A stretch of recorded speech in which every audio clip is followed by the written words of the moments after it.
मेरे प्यारे देशवासियों, क्या आप जानते हैं कि मन की बात में हम जिन विषयों पर चर्चा करते हैं, उनमें मेरे लिए सबसे संतोष की बात क्या होगी?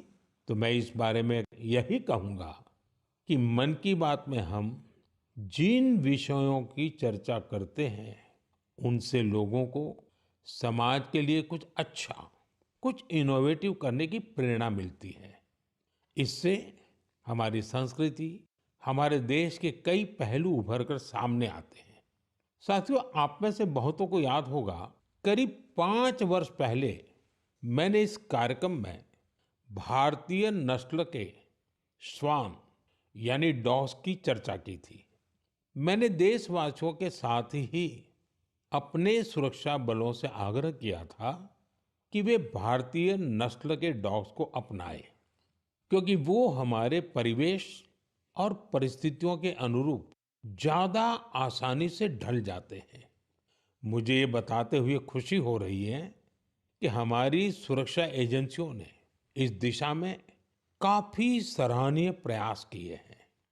बीएसएफ और सीआरपीएफ ने अपने दस्तों में भारतीय नस्ल के डॉग्स की संख्या बढ़ाई है।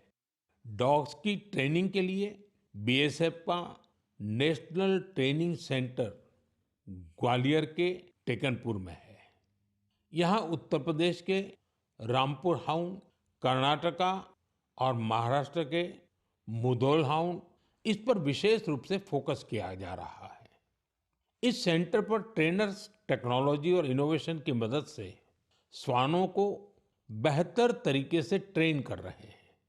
भारतीय नस्ल वाले डॉग्स के लिए ट्रेनिंग मैनुअल्स को फिर से लिखा गया है ताकि उनके यूनिक स्ट्रेंथ्स को सामने लाया जा सके। बेंगलुरु में सीआरपीएफ के dog breeding and training school में मॉन्ग्रेल्स, मुधोल हाउंड, कोम्बाई और पांडिकोना जैसे भारतीय श्वानों को ट्रेन किया जा रहा है। साथियों, पिछले वर्ष लखनऊ में all India police duty meet का आयोजन हुआ था।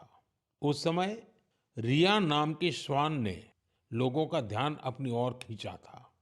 ये एक मुधोल हाउंड है जिसे बीएसएफ ने ट्रेन किया है। रिया ने यहाँ कई फॉरेन ब्रीड्स को पछाड़ते हुए पहला पुरस्कार जीता। साथियों, अब बीएसएफ ने अपने डॉग्स को विदेशी नामों के बजाय भारतीय नाम देने की परंपरा शुरू की है। हमारे यहाँ के देशी श्वान ने अद्भुत साहस भी दिखाया है। पिछले वर्ष छत्तीसगढ़ के माओवाद से प्रभावित रहे क्षेत्र में गश्त के दौरान सीआरपीएफ के एक देसी श्वान ने 8 किलोग्राम विस्फोटक का पता लगाया था। बीएसएफ और सीआरपीएफ ने इस दिशा में जो प्रयास किए हैं, उसके लिए मैं उन्हें बधाई देता हूं।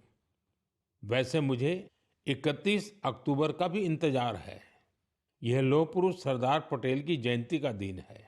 इस अवसर पर हर वर्ष गुजरात के एकता नगर में स्टैच्यू ऑफ यूनिटी के समीप विशेष समारोह आयोजित किए जाते हैं। यहीं पर एकता दिवस परेड भी होती है और इस परेड में फिर से भारतीय श्वानों के सामर्थ्य का प्रदर्शन होगा। आप भी मौका निकालकर इसे जरूर देखिएगा।